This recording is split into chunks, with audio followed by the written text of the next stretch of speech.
nimewaletea fedha za ujenzi wa sekondari milioni 603. Mjimani milioni 600. Hatakiwi mwananchi kuambiwa kung'oa kisiki, kukata, kusomba mawe, kusomba mchanga, mwatoka kwa bimwe.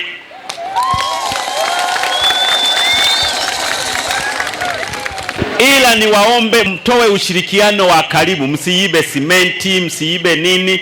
Kituo cha afya Mwabomba nilipita juzi, nuzu kanabuka linubu liaho.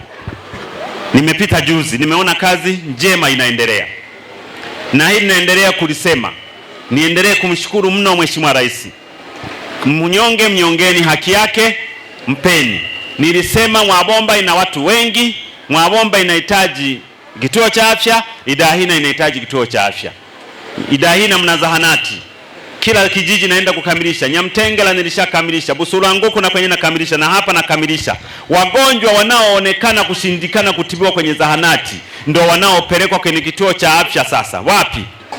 Na mimi nitaendelea kusimamia Uloa tunakamilisha na Mwenge utafungua.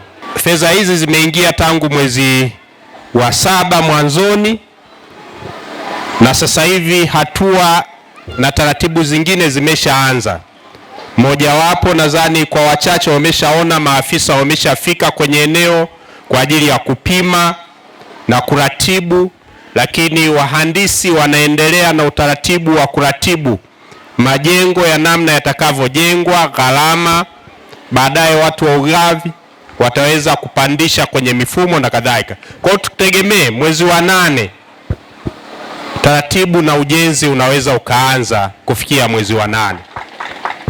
Na shule hii inajengwa iwe kamili, kwa maana ya jengo la utawala yatakuwepo madarasa takribani 4 na ofisi ndogo, kutakuwa kuna maabara, kutakuwa kuna maktaba.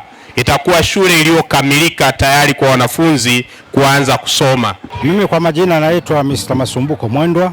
Tutafaidika kwa namna moja au nyingine, kwa sababu ya kuwa sekondari tutakuwa nayo karibu. Wanafunzi wetu ina maana watatembea hata kwa mguu ili wapate maendeleo mazuri na usitawi wa jamii. Jina naitwa Mariam Picha wa kata ya Idahina, kijiji cha Isanga.